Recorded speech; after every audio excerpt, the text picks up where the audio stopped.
And thank you very much for the opportunity to serve this district now for 7 years already. I like bringing up the past already because we have a lot of people here who have been in those meetings prior to me being here. And I think this place was probably packed those days, right? Because of all of the malfeasance that was happening, all the egregious things that were being purchased or not purchased and thought they were purchased and all of those things. So now I'm proud to present this to you so you can kind of see where we are, whether you agree with it or not, right? However, it's very important that you understand some of the direction that the boards that I've served under have put us through mission and strategic plan, et cetera.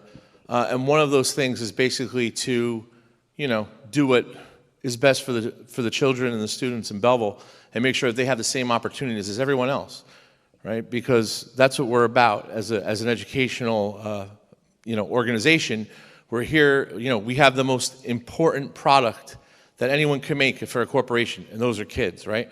We're turning learners into leaders, so it's very important. So over the past year or two, and COVID has actually helped us a little bit with this because of our ability to kind of put some capital reserve aside to increase the footprint or enhance the footprint of the district. We had the ability to do some incredible things here, or things that are on the horizon, like an indoor training facility, 2 houses for our life skills program, which we anticipate with the tuition we're picking up already will be paid off for very, very soon. Horticultural center that's happening because, who thought that could happen here, right? Only kids in rich districts, quote unquote, could have horticultural programs and get scholarships to Rutgers to help with medicine or medicinal needs of pharmaceuticals, right? Nobody thought of that here. Well, our kids deserve that, and that's why we do all those, we're doing all those things, okay? We had the opportunity, and I know it's a big topic, so we finally get a chance to talk about it here in public now as a board. We had an opportunity to discuss purchasing the Eastern College site, which is right next to the middle school. So Mr. Palladino and I were actively looking to put modulars, or we like to call them back in the old days, trailers, which aren't allowed anymore, by the way, by the Department of Education. But we were going to beg to put those on the middle school site somewhere and take away some more parking and make it look really bad, because we need at least 4 rooms of swing space, at least minimum 4 rooms. I'm going to show you some enrollment pieces here now.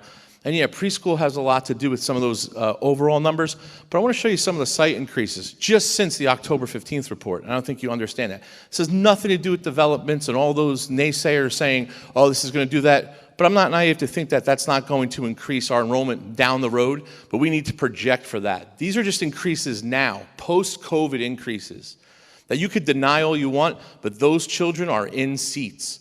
They are in seats. And once the number of once the number of students per class goes past a 25, a 26, a 28, we start getting some phone calls from parents. There's a lot of kids in this class. What do parents want in elementary school, right? They want smaller class sizes. What do we want in middle school? We want smaller class sizes. Well, you need space for that. One of the first things I did, or was charged with when I came here, was the incredible decision of a board before me to put 6th grade into the middle school. Now, that model is the best model. It really is, okay? I'll tell you that. And I'll argue with that with anybody. 6th, 7th, and 8th grade model is great. It works. But you need the space for that. When I first got here, we had kids on the floor. We had kids in the hallways in classes. It just was not optimal, so we pulled them out. Our middle school is growing. Anyone who's in the middle school can tell you, whoever went to middle school here, there's no place to really have gym outside, right? There's no place to even converse outside. There's no place to walk around outside, right? So we have the ability now to partner with the municipality in order to bond for some of these items that we talked about, and I know you all have heard about it and you've read about it on some of these Facebook blogs and other blogs and different things. So the ability to come here and talk to you about what the future looks like here in the center of town as an educational value to a district where everybody before I got here said that education was the most important thing we were lacking here, right? And we still talk about it. right? How do you grow academics? Well, I'll tell you, you could argue with me all you want, but preschool is extremely important. That's number one. So preschool expansion grant. We almost missed a few opportunities with that, but we found a partner that helped us do it. Now we're almost at 90% almost of our kids, we're like 86% of our kids next year will have preschool. It's an incredible number for a town who only 7 years ago was like 6 or 7%. It's an incredible feat that you all did in supporting these boards and some of these projects. Same thing now with the middle school. The middle school now, barring that nothing else occurs over the next few months as we seal all these deals, we'll have a southern annex, okay? Also trying to expand the footprint a little bit by providing parking with the option of having obviously a field out there so we can hold physical education, we can hold events, continue to provide parking for our teachers, and then on the bottom lot have a lot for municipal value so that people can go to shops or whatever they need to do. That's that idea, and that's all that is. That didn't come to us until very late, and I was lucky that we had a partner in the president of that college who said, you know what, I really love to keep this in education. So that is a beautiful building. It also has about 12 to 14 offices on the bottom floor, which will allow us to move some offices in there that we need. So things are really looking up, very positive about stuff, even though I understand that everything comes with a cost. So that's what we're here to talk about, some of those great things tonight. So I bring this budget to the board tonight, and for everybody to talk about it, even though we did have basically an open session on it last week, these are some more fine points of everything. So every year, it's the same presentation overview. That's called transparency, just so everybody knows, right? There's no hidden things. District goals, enrollment assumptions, school level goals. Let's go back for a second. Assumptions is important, right? Assumptions is important. Because I don't think unless you're inside of Belleville, that in a January of any year, the enrollment numbers are large. Kids are transferring in. It's an incredible thing. And there's a few different reasons for that, but again, people want to come here for whatever the reason would be. Special education needs and goals and costs we'll talk about, technology, facilities, revenue projections, appropriations, below adequacy spending, which is absolutely my favorite slide, administrative costs, and then the tax impact, which is probably what all you were waiting for, is that tax impact. So this is the presentation outline that we always do. And here are our district goals. Again, the board is going to be working on a new 5-year plan this year. We've a few months ago or so, maybe a little longer now, we partnered with school boards. So we said we wanted the new board to sit, so we'll be probably looking at that again, but working on some of those extended goals and moving forward. We obviously need to fund current employment contractual obligations, which some of them are ending this year, so we're going to be actively negotiating again. So that's something that we're preparing for.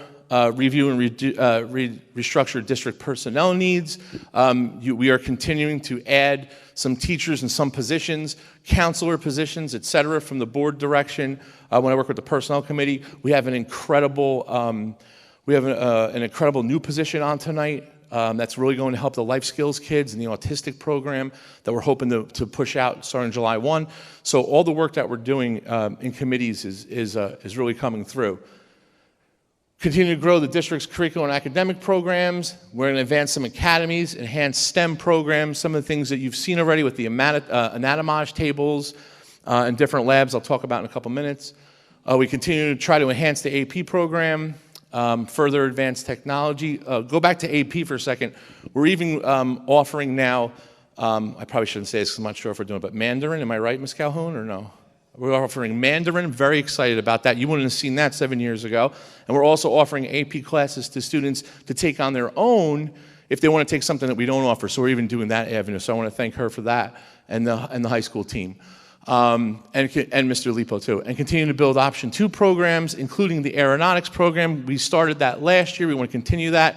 It had a little bit of a slow start, and then COVID didn't help, but a lot of students are familiar with it. The one thing I didn't put on here too is our junior ROTC program. That's I think we have over 120 kids that are interested in that. That's going to be new next year as well.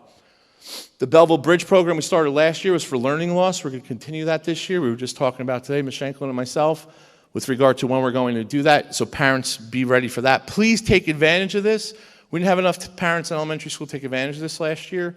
We want to fill those rooms. We want to fill those seats in the summer with some fun, active, curricular programs.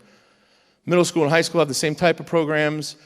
We want to continue to grow that preschool universe, which is phase three, which the board approved, expanding that Main Street, that Heck property for more rooms, a gymnasium, and tonight you'll see also on there is the expansion of a kitchen area to provide cafeteria and food, and a satellite kitchen, and also run our Culinary Academy program, which all of you lauded a few months ago because someone came up here and said it was such a great idea, and unfortunately that deal fell through. So now we have the ability to incorporate that, but not even paying the entire thing because it's going to be offset by food service. So what another opportunity for our kids here. Just an incredible thing. And then sustainability goals. I don't know if I'm missing something on the bottom there, but we are actively trying to make one of our schools completely off the grid, completely sustained by renewable energy, and we're doing that with wind turbines and different things like that. Just some stuff that we could also tie into curriculum because, again, environmental science is an extremely important curricular need as well, especially now in college. So here's some of our current enrollments, okay? Hornblower, just so you see it, 168 students. Sandy Lane, where we have a few classes in there as well. So pre-K our way, we basically take Sandy Lane and we partner with them. We also partner with Little Scholars, and we have some of our classrooms in there. That's the whole idea of the preschool expansion grant or aid. So we have 57 students in Sandy Lane right now, and we have 14 students in Little Scholars. These rooms and these numbers and these programs are extremely stratified, meaning that there are only certain levels of, or a certain amount of kids or students you could put in a room. There has to be a certain square footage. Mr. Vargas is here, did an incredible job with all this. Certain manipulatives in rooms, certain types of furniture. Everything is very, very to the point. Master teachers have to be part of it, et cetera. So right now, the total preschool population is 406 students, which is 75%. It's called the preschool universe. It's a formula where you take your eligible first graders from the year before, et cetera, et cetera. If you want to know more about that, I can give it to you, the exact formula. But that tells us that out of all the students in Belleville, all of the kids that are 3 and 4 years old in Belleville, 75% of them now, 75% of the eligible kids are now in school. And that's right, only been going for 2 years now, 2 or 3 years. Imagine before this, we had 6 to 10% only in preschool. I mean, there's reams and reams of research that talk about, think about your own kids getting into classes, especially if some of those children are English language learners. All right, this is a very big thing for this community, and especially that we were able to make such an impact so quickly. So here's some interesting stuff. You can't see it on the bottom. I don't know why I can't get the whole slide for some reason, but the bottom, the black number is the October 15th number, and the red number is the current number, okay, meaning March 31st. That's my current enrollment. So you see how there's some differences here, right? School 3 had a 10% increase, et cetera.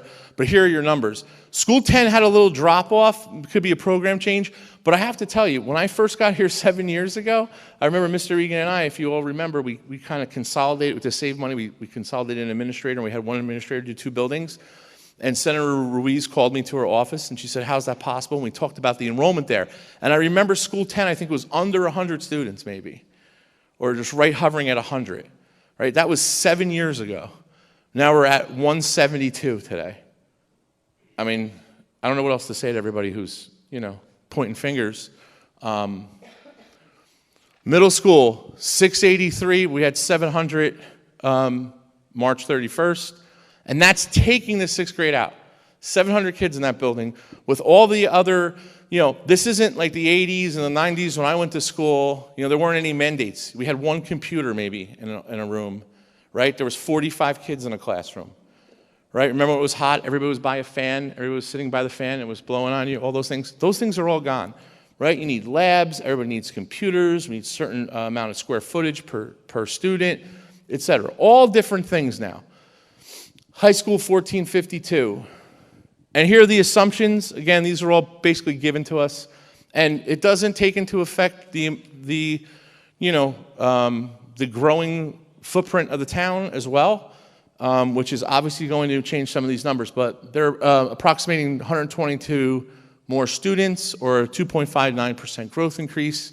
And again, those numbers don't go by the current numbers. All the numbers that are presented to us by the state go by the ASA number, which is, the ASSA number, which is the October 15th count. So on October 15th, every school gives a snapshot of its district, and that's what the state uses for everything. So that's what we're going by with some of these numbers here. We're expecting 180 additional preschool students because of the expansion. It's just an incredible thing. That'll bring us to that 86.7%, and I'm even surmising it's going to be closer to 90. All right, Mr. Palladino just got some calls today about partnering with somebody, partnering with a neighboring town that can't find space. I go, oh, I was there. I met with every possible developer, builder, owner that was willing to talk to me about it. So we have some school level goals in this budget. Expend our core mission, of course. We want to advance the academies that we started. We have a culinary academy we're talking about this year for our students, to keep some of our students that really are into culinary classes here. A public safety academy, and if you remember, right before COVID hit, we approved the leadership academy. So we're hoping to get that going again for our really top 3% of students at the middle school going into high school. The public safety academy talks about fire science and also different stuff, things with forensics, getting students ready for maybe careers in public safety and public service. So not too many other schools in the state have that. I think we only found one other district that has that. Excuse me. Personnel needs, of course, we're always looking for that. There are a few additional positions that we've been talking about due to RTI. I said the counselor needs, supervisory needs, et cetera. Technology initiatives, obviously we always have to repair and replace Chromebooks because that's what we're doing now. We're using all that. Some of the things I talked about before, the anatomage tables, which if you were here a few meetings ago, once we get that lab set up here, we'll take all of you on a tour for that. Our outdoor facilities and footprint, educational space, et cetera. Beautiful pavilion outside, offset by the money that the board made profit-wise from student lunches, put it right back into the community, right? Nice outdoor space now for kids to sit and eat. We have a feasibility study that we're doing to try to get one of those pavilions at every site so kids can eat outside, enjoy the space outside, expand the footprint, expand all of our facilities, different things. We talked about the indoor training facility, et cetera. Maintain all of our existing programs. So we're very proud that we didn't have to cut anything. Why would you start something to cut it? It doesn't make any sense. And then social emotional wellness program. I know there's people that are kind of, up and down about that, but it is true. I predicted it 2 years ago, and we have students that are having a hard time transitioning back and acting in a certain way, especially now even without the masks. Even without the masks.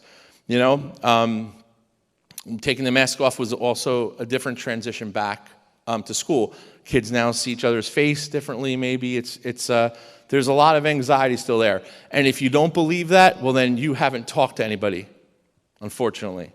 It's just you spewing rhetoric if you don't believe that. It's out there. And if you have kids, you need to sit down and talk with them because there is anxiety out there post-COVID. When students are sick, there's anxiety. When things are canceled, there's anxiety. Students don't know how to react to things, right? And I know it's easy for us as an older generation just to say, oh, come on, you can get past this, but it's not. There's a generation of students that miss chunks of time together when being socially awkward in certain stages, right, is dangerous and scary. When not having friends around you, when a time when people are dying next to you or getting sick, maybe your family's getting sick, okay? There's a lot of things happening. The war isn't helping over in Eastern Europe. There's a lot of stuff that our kids are still going through. So we have the ESSER grant puts money aside for social wellness program, social emotional wellness program. We have a supervisor position to maintain that program and certain things that we need to continue to do. Special education, I talked a little bit about it, just doing an incredible job with different, trying to save money on evaluations, et cetera. IEPs, least restricted environments. Very difficult to project special education students coming to district. You know, if a family of a special needs student comes in, I don't know if they're packing up right now, ready to come here. I don't know what that IEP says. Transportation goes along with that, okay? And everybody just thinks, just jump on a bus and get them. It's not how it works, everyone. It's not how it works. It's very difficult to just add a bus route for one student going to a school 2 towns over. It's not effective sometimes. It's not cheap, and it's not budgeted for. Because right now we can't project for a whole bunch of changes like that. You know, the special education department's doing an incredible job expanding all the programs. We talked about the life skills programs. I'm happy to say that you know, if anybody's watching this, I do appreciate we finally got the permits for to move forward to get our autistic students and our life skills students back into those buildings. So that's a plus. I'm very happy about that. And we want to continue to take tuition students whenever we can to make some revenue.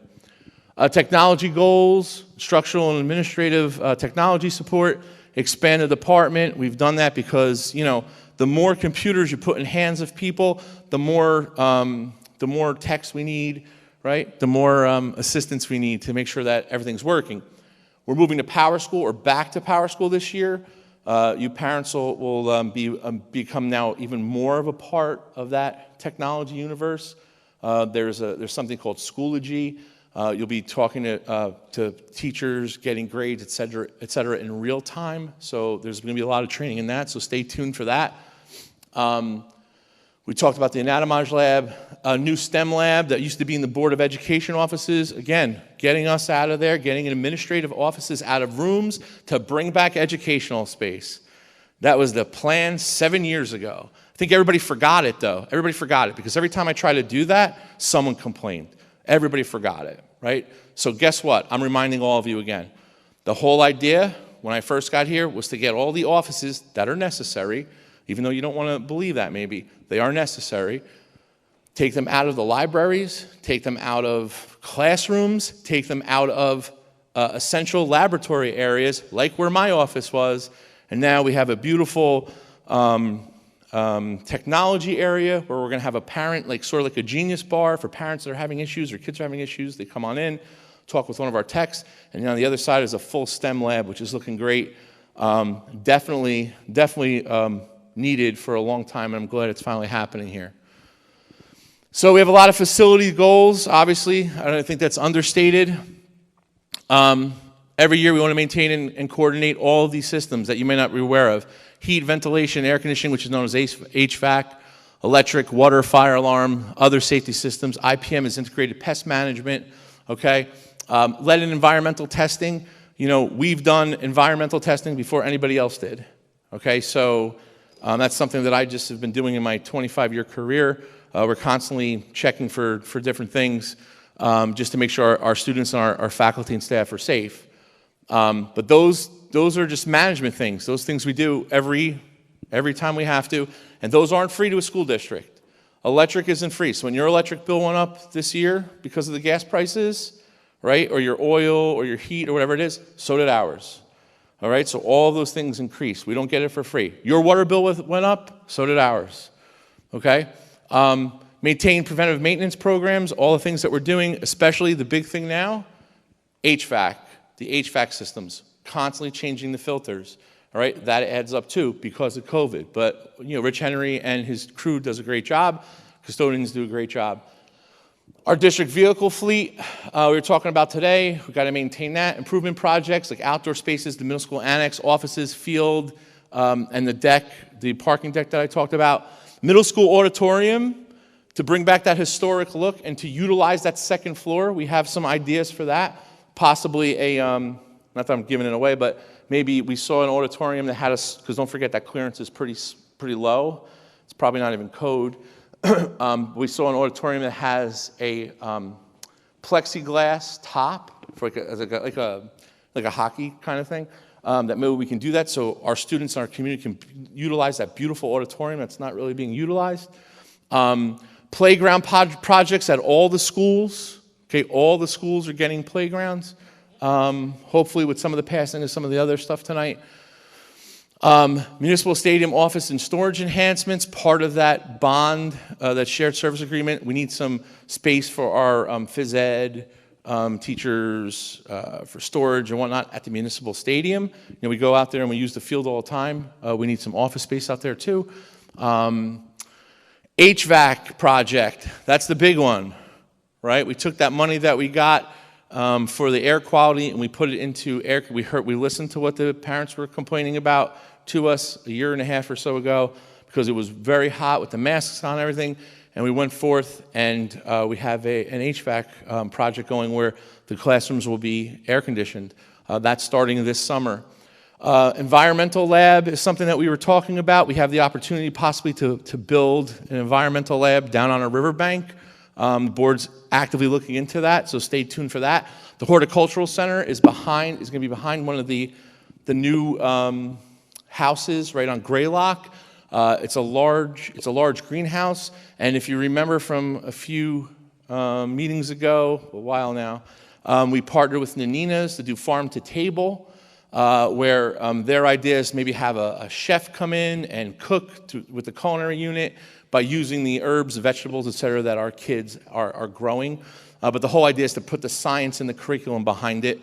You'll also see pretty soon, and Matt, I don't know if you have an idea on that, but we try to partner with a company, and we got some grant money for it, for lights that are run by small wind turbines. We are putting those in different parts of the district where electricity can't go and the lighting is bad. So you might see it back there. Down by School 9, there's going to be one. And that wind turbine energy, the board is actively looking into putting up a large wind turbine down on the property that we own by School 9 to make School 9 completely sustainable through the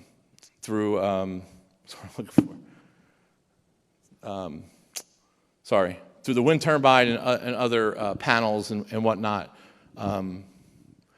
Bus depot on tonight, one of the properties on tonight is to purchase 2 lots that are next to School 9, which would actively become our bus depot. Right now, if you know, all of our buses, we lease part of St. Peter's lot to put our buses down there, so it's technically renting space, about $25,000 a year. We can't really put certain equipment we need there for the buses. There's not enough space. So this would be a forever project. If we didn't do this and that lease went away, we would have to put the buses back by School 10, which Mr. Sullivan's here, he'll tell you. We have a lot of complaints from neighbors, parents. It's a very dangerous area as well. And there's really no space to put it there. So this is a perfect opportunity, and I appreciate the board's support on that as well. High school gymnasium restoration. Unfortunately, the high school gym that we kind of refinished got wiped out by the last storm. So we got some money for that to restore it. So it's got a little different look to it. We went from 2 bleachers to 1 bleacher, so we could fit more people, and it's going to look great. And that's going to be done. The whole thing will be done over the summer. The indoor training facility, obviously, phase 1 of that should be done within the next month or 2. The flooring is in, the HVAC is in, and there's several rooms of just incredible stuff going to happen in there. And I don't remember what the bottom says. What does that say? Lighting? What? Okay, lighting upgrades and electric car stations. We've also met with individuals that are trying to ask us to partner with them for electric charging stations for cars, which would be a revenue back to the district. The universal charging mounts, so we're looking at that possibility, trying to get ready for the electric car boom that's coming up. And we continue to work on changing the lighting. Our own people do it in-house, but the lighting, we had some issues with the lighting that we realized during the referendum, and we kind of said we could do it ourselves over a few years. And the the construction officials were very good with working with us on a 2-year project for that. So a lot of stuff happening. So I know I'm very long-winded. So here's the stuff you really want to see, right? Continuation of the programs, capital reserve and improvements. New buses are in there because our buses are end of life. Some of our buses are going to end of life. You can only put them on the road for a certain amount of years. The middle school expansion project we talked about ad nauseum tonight. Meeting all contractual obligations, which is the biggest part of the budget. No program cuts, we're proud of that. Expand the STEM initiative and the preschool expansion phase 3, which again puts Belleville on the map because we are definitely the model district for the PEA stuff. So we spend $81 less than the regional limit when you do all those calculations. The regional limit is $24.79. We're doing it at $23.98. That's all calculated by the Department of Education. All right? I got some really new slides coming up for you guys. It's going to really make your head spin, I think, when you see some of these. Here's our total revenue projections, and we're going to post this tonight or tomorrow, whenever we can do that when we leave here, so you can see some of these numbers. $90,308,209 is the total operating budget. Okay, your tax levy for this year is $44,539. We use a little bit of bank cap as well, so we use the rest of our bank cap because we're going to lose it this year. There's our revenue projections. We got an $8.5 million increase in aid, which we were very excited about. Mr. Palladino and I were very nervous about this. We thought we were going to go be flat. So we get $8.5 million of the fair funding formula, and I'm like, I can't believe this. Like, why would we get this? But when I go a few slides down, you're going to see why. It's pretty incredible. $8 million we got, right? $8.5 million we get. Here's our appropriations. The general fund increase is about $7.99 million. Now, those are all big numbers. They sound big. I get it. But when you see how everything kind of plays out, all right, and there's all those appropriations we talked about. Regular instruction, special ed instruction, other instruction. A lot of those increases are in there. Again, we talked about it at the workshop. These are whole numbers. You can't look at just bits and pieces. You got to look at the whole number of regular instruction, right? Not just some of the line items. I do have a budgeting 101 that will go by fast so you can kind of see it. So the initial proposed tax impact last week when Mr. Palladino, Mr. Egan, and I came to the board came down to $108 if your house was assessed, not appraised, assessed at $277,600. I don't know what the assessments are in town here, but you're not at 100%, that's for sure. Okay? So if your house, if you're getting taxed on $277, the initial tax impact was $108. Okay? After that, the board met in committee, yelled at us a few times. We kind of scrubbed the data a little bit, and we decided that we wanted to cut some of the money out, so we went to the judgments line. We put some money in judgments, some extra money, because we know we have some court cases that we unfortunately have to defend. And we also know that with everything that's happening with the planning board, we don't know what's going to happen with all of our properties, et cetera, because they're not meeting. So we didn't know if the Bush Law Group was going to have to get involved. So we put some judgments in there. The board was confident that all these things would work out. They said, we're confident in our town. We're confident that these things are going to work out. I'm like, all right. So Mr. Palladino and I scrubbed at that a little bit. We cut some stuff out. And now we brought it down to $97. So we were able to cut an extra $10 off, $11 off that assessed home. So we're under 100, right? So that's how it works, right? Now, that doesn't mean now that if there are different lawsuits and stuff and we're over our judgment line by $110,000, you got to move some money around, right? So this is how it happens. So we projected we would need that. The board was confident we wouldn't, so we made the cuts, and that's how it works. So here's your number now. So your number is $97 at $277,600. So if you're assessed at $500,000, which means you probably have close to $1 million home, I would think, you're at $175. Or maybe it's 70%, 75%. So it's probably like $750,000, $800,000 appraisal if you could sell it at that. Okay. The other thing when I talk to people in Belleville as well is it's very difficult to compare your taxes to anyone else's taxes if you have a two-family house. Like if you have a two-family house and you're getting a revenue, it's very difficult to compare that to what we're talking about here. We're not really talking, it doesn't matter if the house is assessed, but if you're gaining revenue and you're taxed in a different category, well, that's really not what we're talking about. If you're getting revenue to help pay towards your mortgage, that's not really a fair concern here. So when people tell me my taxes are high, the first thing I ask them is, do you have a two-family house? Oh, a three-family. Well, it's a little different. You're getting some revenue, right? So just consider that a little bit too when you're talking to your neighbors. Here's the 5-year trend. I put this in here. It's a new slide. We were talking about this a little before. So in 2018, we only had a 0.8 impact, $28. Okay, the board at the time really wanted to help the taxpayer out. We felt a major impact on that the next year, like we said we would. You go back to the tape. We said it at that meeting. Don't cut this. Don't cut this. Even the monitor. We got a lot of pressure from the finance committee. Boom, we cut it. And we had some major issues, moving some stuff around, et cetera. All right? So we kind of know where we're at. 100, 99, 75, 97, that's what we're doing. And those are on those assessed values. Look at where your assessed value was back in 2018. Big difference, almost $50,000. Okay? So again, you got to look at the trends. The absolute most important slide, besides how much you're paying in your taxes, is the below adequate spending. Okay? This is not a Belleville number. This is a state number. So after putting this budget together, the state is telling us that to be on par with a district K-12 that has about 5,000 students in it, that's the best part. It's 5,000 students. So we're just at 5,000. We're like 4,800. So it's talking to us directly at us, like pointing at us, like we're talking about you. That's what they're saying. The district is saying that in order for us to be on par with every other district, to be adequate, we need another $7.4 million in that budget. That's what the state's saying. And I'm going to finally show you kind of why. It's no one's fault.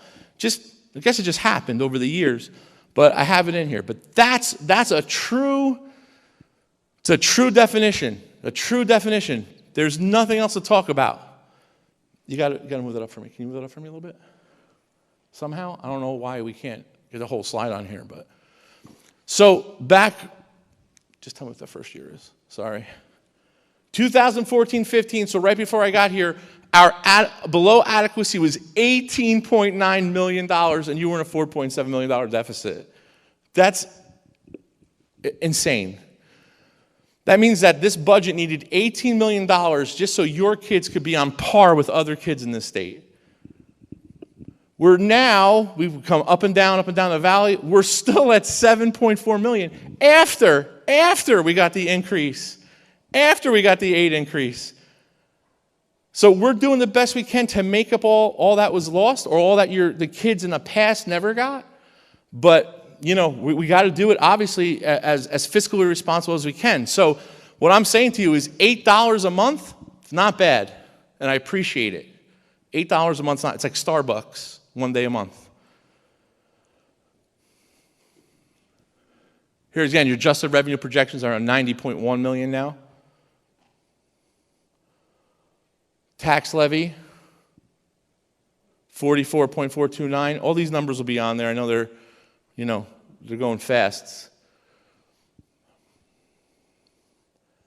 And the fund increase now is $7,885,000.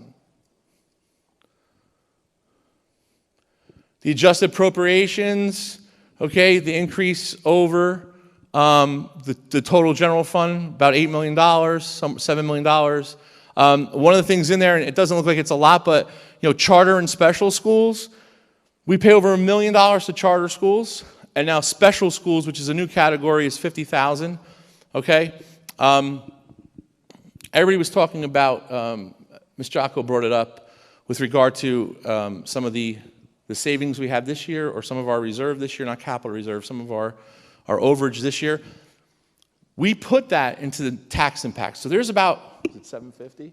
There's $750,000 from June 30th of 2021 that Matt and I put in here, okay, to offset the tax impact already. So we did take that money. We did do that.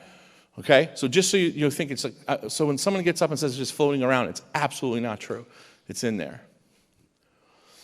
All right, and here's my slide that I did a while ago, but I added a few fun ones for you coming up. You ready for this? So that's your dollar, right? That's your Belleville dollar, and you can't see the top there, but I guess I got to work on a technology with our Mr. Parapato.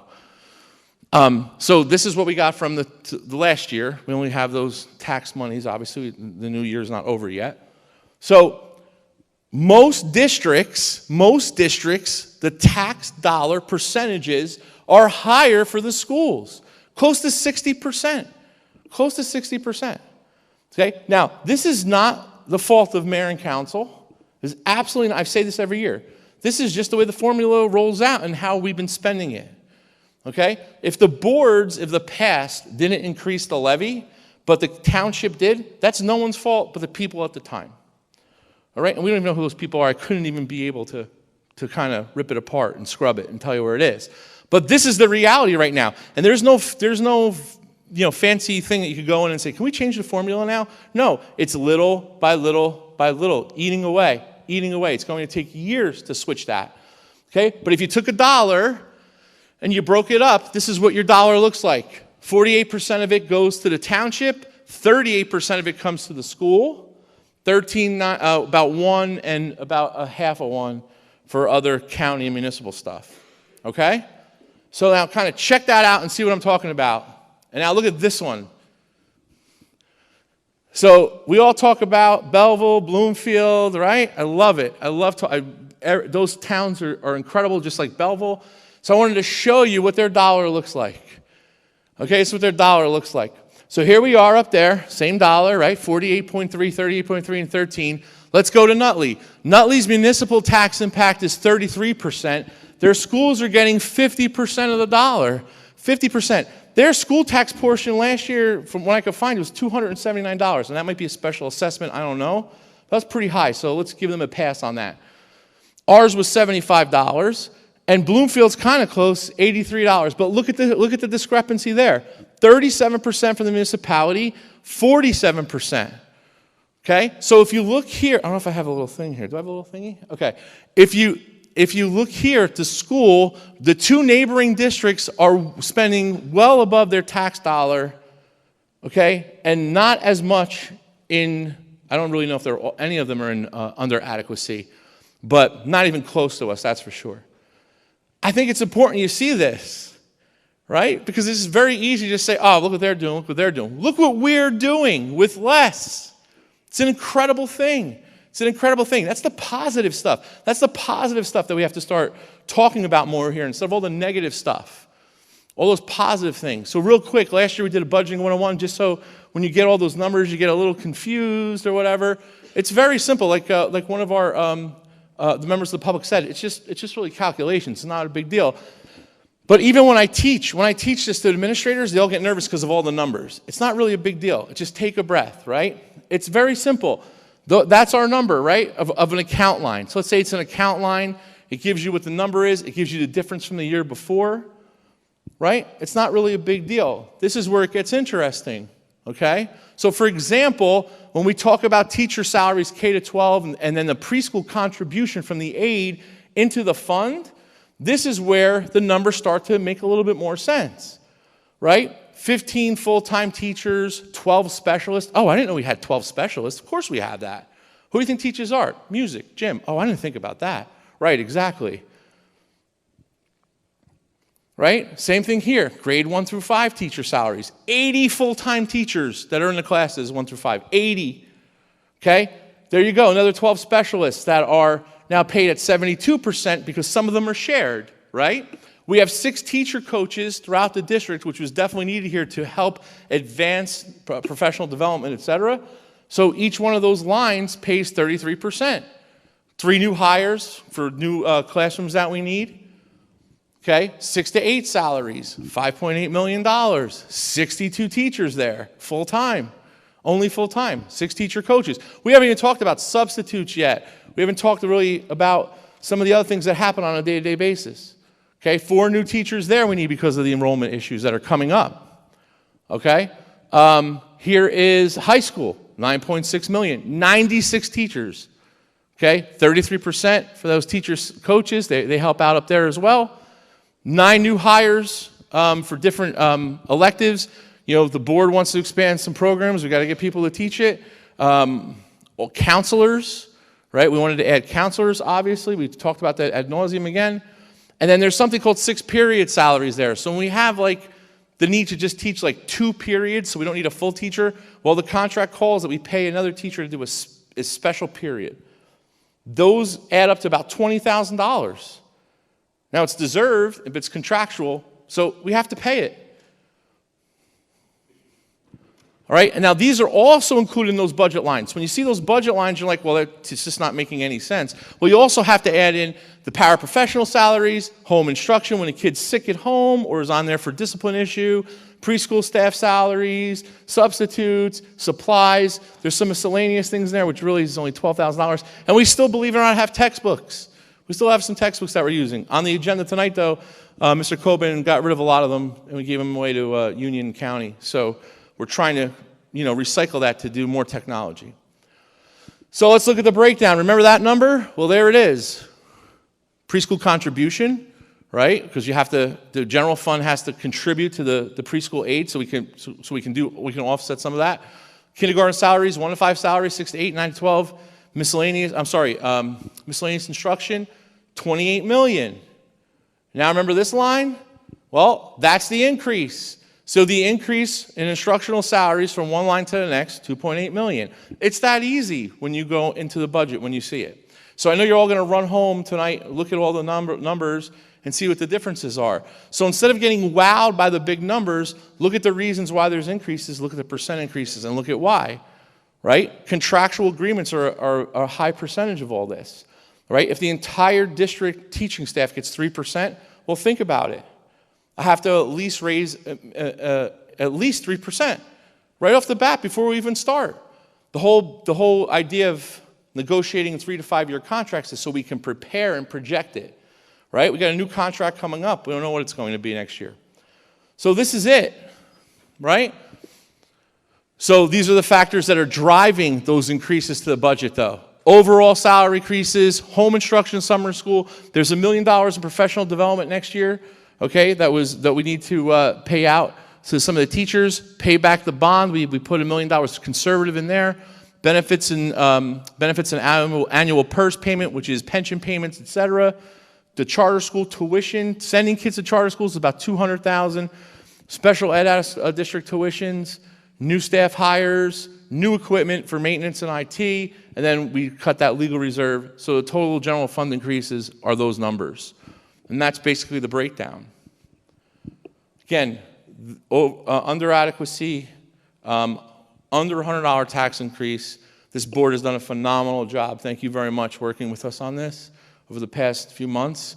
Everything you see tonight, even the extra, the positions that you see coming in, which were part of Ms. Jocko and the personnel committee talking about putting in counselors and other positions for our kids. You see all that on there. All these things are important. So, progress. Thank you. Could you put the lights on, please? Thank you. Thank you. Well, thank you.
Dr. Topo, thank you very much for that report.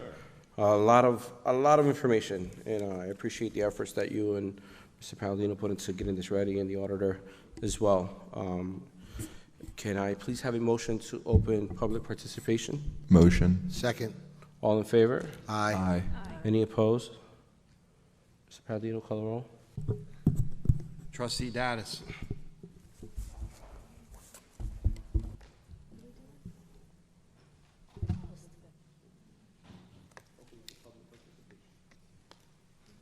Yes. Trustee Jacko. She's not here. Oh. Trustee Tunis. Yes. Trustee Velez. Yes. Trustee Williams. Yes. Vice President Benamini. Yes. And President Munoz. Yes, the board president, I will call the individuals who wish to speak in the order they appear in the sign-in sheet roster.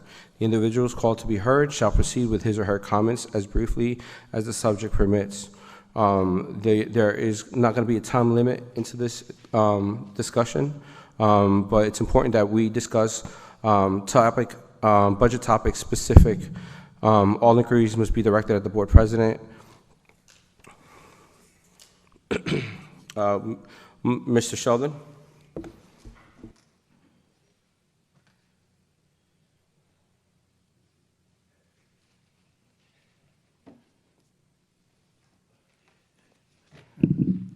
Good evening, Michael Sheldon, 47 Floyd Street. Firstly, Mr. Muniz, I want to thank you for making good on your promise last Monday when you said that we would have unlimited time to speak tonight as long as we stay germane to the budget. This is a great improvement because the year before, Mr. Bush stifled, I was the only one speaking the year before, and he gave me 5 minutes and only 5 minutes, and I thought that was unfair, if not illegal. But thank you for resolving it this time around. I want to start off by saying I appreciate what Mr. Bliss acknowledged, because it is germane to the budget, that the general fund balance is essentially, at the end of a given academic year, it's basically, Econ 101. It's revenue minus cost or the profit. And some of you may be insulted by the next words I'm going to use, but for most of us, we would see this as essentially a slush fund. In recent times, I've gotten very critical about our town hall in regard to our water bill last year, which more than doubled. They took in over $8 million last year from our water bills and paid Newark less than $3.6 million, meaning that the town hall profited almost $4.5 million from water bills without any explanation. I know I'm digressing a little bit, but this is essentially the same thing here. This is the general fund balance is largely the same thing. You have all this excess money accumulating at the end of the year, which you then transfer into other categories to help with pet projects.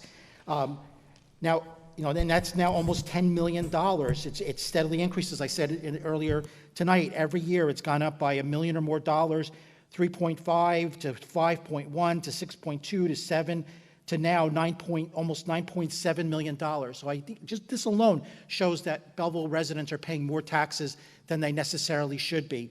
But I want to address another criticism of how our Board of Ed is handling all of the revenues collected from the state and coming up with its budget. And this is in regard to equalization aid. Dr. Tomko just a few moments ago again spoke about below adequacy, that we still remain about over $7 million below adequacy, whereas a few years ago we were almost $20 million. But as many of you should be aware, ever since Governor Murphy ran for office and become elected, he made as one of his main campaign pledges that he was going to see to it that underfunded districts like ours would be brought up to full funding before the end of his second term. And fortunately, Governor Murphy has made good on that promise. If you look at what the equalization aid for our district was before Governor Murphy took office, and this had largely been frozen by Governor Christie during his administration, we were getting only about $22 million a year for equalization aid, and that is to equilibrate the scales. And Dr. Tomko spoke a few moments ago about Nutley, how Nutley residents are paying 50 cents on every dollar for their school system. Well, that's out of necessity because Nutley only gets a few $1 million in equalization aid, whereas this year, for this coming academic year, Governor Murphy, making good on his campaign promises, is giving us over $38.5 million. In just the last 4 years alone, the equalization aid for our district has increased by $15.5 million. So you've got an extra $15.5 million coming to us from Trenton. Mr. Bliss just a few moments ago acknowledged that nearly $10 million of leftover money from last year just because we paid more in taxes than the district needed to run. There's $25 million of extra funding, which then is immediately turned around to start all these additional program expansions and to get us involved. Now, some of those programs I'm not going to object to. They are worthwhile. They need to be done. But it's all of this rapid expansion in these last couple years in particular that concerns many of us. If you look at the operating budget for the district, in 2018-19, it was $70 million. 2019-20, it was $72.4 million. 2021, it was $73 million. This current year, $82 million, and now next year proposed $90.3 million. So you've got this rapid inflation, this expansion that's taking place at breakneck speed. The equalization aid, when you listen to Governor Murphy's budget addresses each year, he is emphatic that the reason he's increasing the equalization aid to districts like ours is to see to it that Belleville residents have to pay less in local school taxes, not more. But despite all the additional money that Governor Murphy is pumping into Belleville to make it fairer for us and to give us a break, do we ever see a reduction in our school taxes? No. Every year, the same dog and pony show. Initially, you say $108, and then you go into closed session and you figure out, well, we can whittle a few dollars here and there. You come back with a double-digit increase, $97. During his address a few moments ago, Dr. Tomko was particularly critical of what happened in 2019 with the district's budget. 2019, Mr. Grolleman was board president. I was chair of the finance committee. When that budget was initially presented publicly and to the board, one of the line items in that budget was marked as real estate acquisition. And the number penciled in for that line item, $1 million.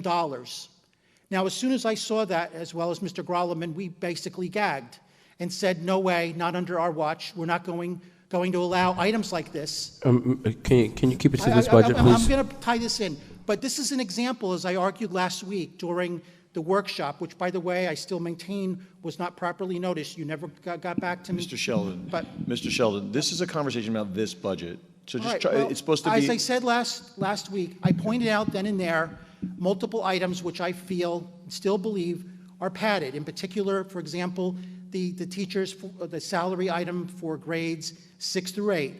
You look at the details, that particular line item for this coming academic year has been increased by about 11%, whereas the teacher's contract, which still runs through June 30th next year, calls for 3%, roughly 3% annual increases. So then and there is a situation where additional monies are being allocated without any real justification.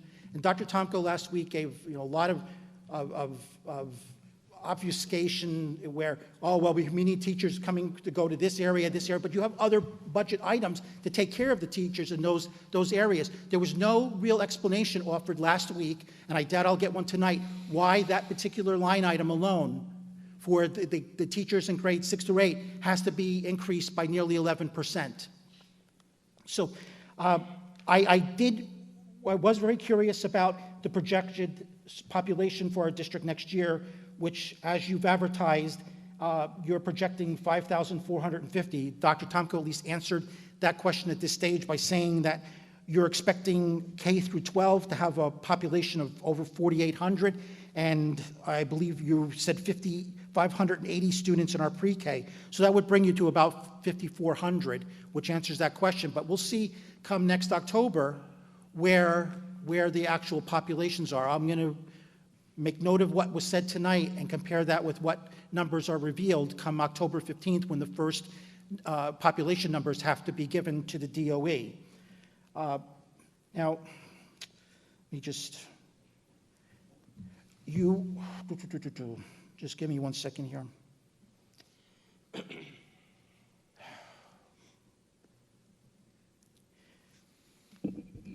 sorry, just give me 1 second. I just had scribbled. Mr. Sheldon, there's a number of people who also want to speak. I know, so I know. just- I'll just give me another second here. I just wanted, there was one note that I wanted to make, and I seem to have Mr. misplaced it. Frantantoni, you're next, by the way, so just when you're ready. All right, well, let me just say in conclusion here that I've grown tired both being on the board and off the board for all of the endless spin that we must always increase the tax levy for Belleville residents. As I pointed out, the equalization aid alone should result in some real benefit to taxpayers. That's its intention. But we have not seen any reduction in taxes to Belleville homeowners in the 5 years now that Governor Murphy has been increasing this aid. We also, based on what Mr. Bliss discussed and confirmed, we have almost $10 million of leftover money from last year. So those two pools alone, $25 million, but yet every last penny of it's already being reallocated, necessitating at least a $100 increase in the school tax levy for next year. I just don't buy it. I don't accept it.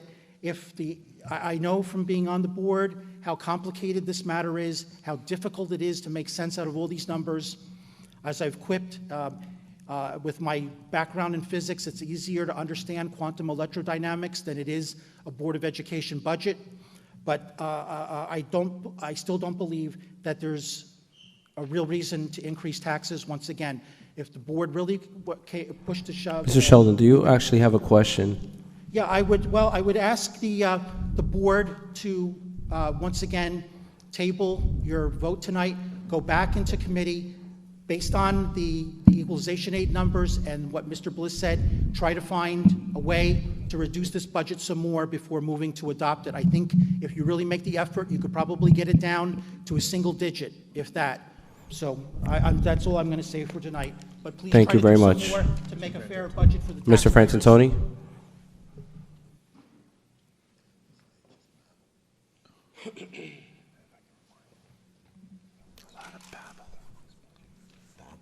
Mr. Frantantoni, any questions you have specific to this budget? Or any comments, sir? Good evening, administrators and board members. Yeah, I'd first of all like to compliment Dr. Tomko on the budget presentation.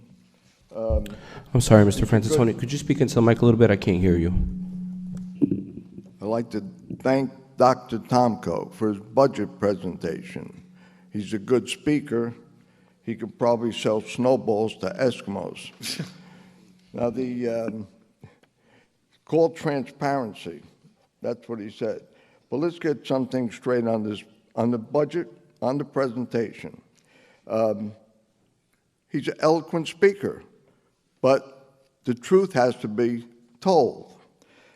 He makes a statement that what a poor, the middle school, it's in the center of town, there's no place to walk around. You know, like we're such a distressed town and all that.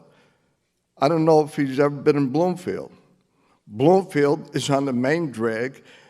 The high school is sidewalk to sidewalk, not a single parking space for one car, let it walk around. So let's put things in perspective. You know, he likes to give these statements Again, about the budget. Mr. Frantantoni. This is what. That's Bloomfield. Let's stick to Belleville. Well, then he must stick to Belleville too, instead of Correct. These are the notes. Again, do you have any questions specific to the budget, sir? Yes, these are the notes that he said on the budget, which I'm responding to. Also, he said most districts have higher municipal taxes and all.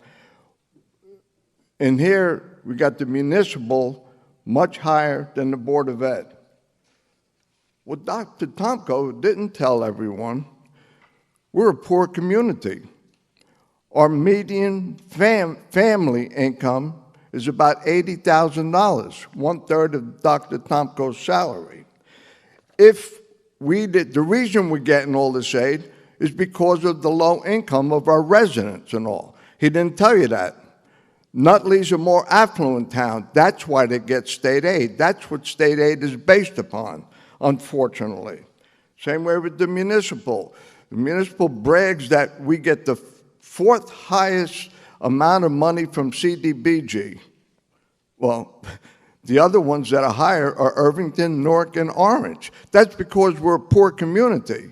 If we didn't get this aid because of our poor people in town, our median tax wouldn't be $10,300, they'd be over $20,000. So when he uses that analogy, he's wrong, and he's not telling the truth. The people in Belleville are hurting with a family income of $80,000. Transparency. You know, we used to be able to ask questions at any public hearing, and we would be able to have a back and forth, and we had a limit, eight minutes, we had 10 minutes living, but we were able to converse with our public officials and our board members. In the last 7 years, I never heard a board member answer a single question. Back to the budget now. On the local tax levy on page 1, top of the line, it's $44,539,000. But then on page 5, line 60, is another from local taxes, $1,793,000. Can we get an explanation of those two figures?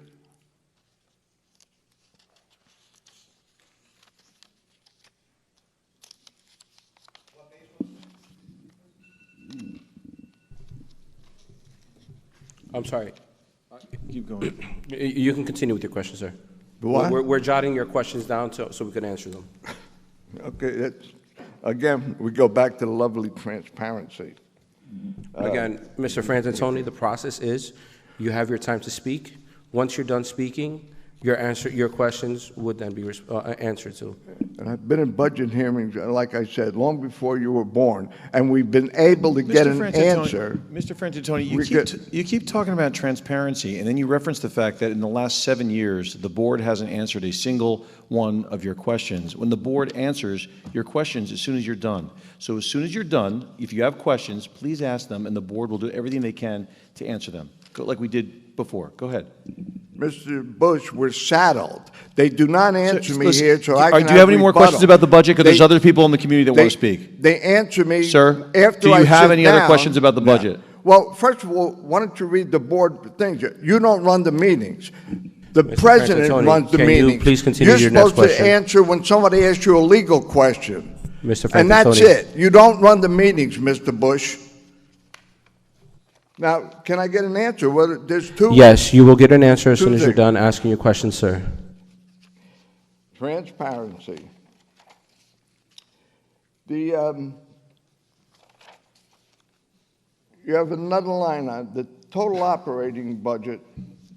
You're saying it's increased 23.3%, $17 million over the last 2 years. Can we get an answer why that is so necessary, so outrageous when the governor and the state claims that we have budget caps of 2%, or I think this year might be 2.8% and all that? Why do we have such an astronomical increase in our budget? The debt service. Can I get an answer on that? We have 1.793 million for the, and what is that for? Is it just for the bond ordinance, the renovation of the school, which we spent over? Or what other debt do we have?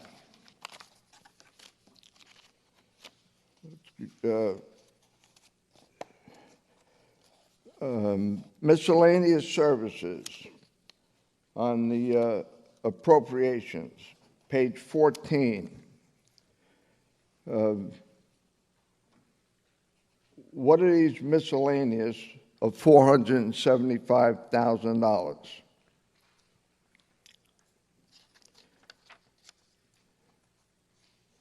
and I think I know the answer to this, line 450, repayment of the loan. I guess that's what the prior board put us in hock for, that $4 million deficit. That's the answer. On page 15 of appropriations, for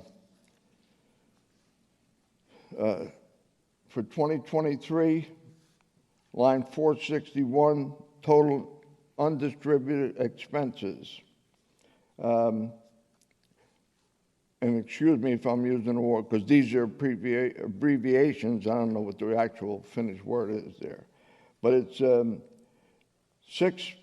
million, a little over $6 million, and it says 2 new administration, I guess, addition of new office personnel, and moving around of staff. I want to know why it's additional personnel, $6 million. Line 461, I'd like to get an answer on that also. Line 475, other purchase services, $365,000. Can I get an explanation of what we're paying for $365,000? Page 16, line 490, rental of land and buildings. And other than LEA, I guess that means leases. Other than, if that's the word, LEA, and that's it, if I'm assuming that says leases. And the total is $1.64 million. I want to know exactly what leases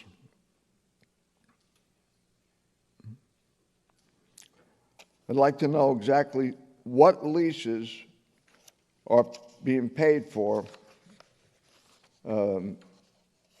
with that $1.6 million. I'm sorry, it's $2,090,000, an increase of $1.64 million. So I'd like to know what that $2 million, which leases, and the amount of each lease on there. I got about 3 or 4 others, but knowing you're probably not going to even answer those, I'll wait and see. And I just want to tell this Board of Ed trustees, we've had in the past, years ago, we had some knowledgeable trustees that they would answer the questions. If I would ask the question, we had a nice dialogue. And there were some trustees who really knew the budget, would raise their hand and answer the citizens' questions. 7 years, we don't have that no more. I guess that's under the banner of transparency. So I have all these things written down. I just gave you my, let's see if I can get an answer Thank you very on much, each and every one of Mr. them. Francantoni. Mr. Palladino, can you transparently answer Mr. Francantoni, please? Sure, I'll be as transparent as possible. To get the first question, you had the tax levy of $44 million. The second number you mentioned is your debt service. To follow up, you had asked a question about the debt service. That's on the referendum that was passed a couple of years ago. You asked a couple of questions about the miscellaneous services and the other purchase services. That was some of the stuff the auditors had us move around that were in different lines from prior audits. To answer your question on the repayment of loan, the 416,243, yes, that's because of the deficit. The rental of land in the buildings, the $2 million, that's for the bond payment upcoming with the town to revitalize the middle school area, the athletic facility. The $2 million is number 1 for the bond payment, number 2, the athletic facility on Cortlandt, number 3, the 2 office spaces on Union Ave, and then the St. Peter's parking lot where the buses currently are. That line, as we mentioned last week, when I finalize the budget tomorrow, will be reduced by $500,000 as, Mr. Frantantoni. that's all preschool education aid money that's been stated numerous times in board meetings. No. That's in 2218. Can I just say this again, Mr. Frantantoni? You were at the microphone, you asked your questions, please let him answer them. You have other people in this community. This is the first public comment session of the night. You've got 3 more people who want to speak on this section. We have 2 more sessions. It's getting late. Please just let him finish. This is not a back and forth dialogue. Okay, go ahead, sir. Mr. Palladino, go ahead. Go. It has nothing to do with anyone staying up late. It's just that it's getting late. It's not just us. It's also people in the community. It's also people watching from home. There's a lot of matters besides just this one that have to be addressed in this meeting. The board hasn't even had a chance to vote yet. Go ahead, Mr. Palladino. All right, so the preschool funds are on page 35 and 36. If you go midway through page 35 to pretty much all of page 36, that's all the preschool education aid money. And then to finish my comment on the rental of the lands, as we mentioned during the budget workshop last week, that line tomorrow, when I finalize the budget with the DOE, will be reduced by about $500,000. As Dr. Tomko mentioned in his presentation, we're going to move $500,000 into judgments because some of the lawsuits that we're expecting to be coming up this year. Has that got all your questions? Okay. Mr. Jeff Mattingly.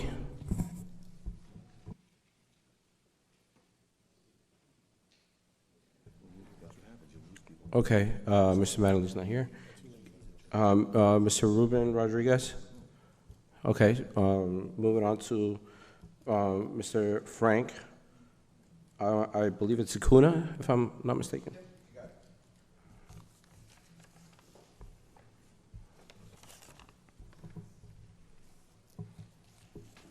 Good evening. Just so I have understanding, I signed up for 3 different sheets. I'm sorry? I signed up for 3 different sheets, one for 5 minutes, one for 3, one for 3. Correct. So you did 3 sheets tonight. Yes. The first sheet is for the budget portion, Okay. which So is this what one we're now. on right now, specifically on our budget. Okay. Then we have 2 other sessions, which will be a 3-minute portion to discuss items on the agenda, and then the final portion will be the 5-minute towards the end for anything you'd like to discuss. Okay, sounds good. So I'll yield my time. The only thing that I would say is it would be really great when members of the community come here and talk to the members here, that all the members should pay attention to the individual talking to you guys.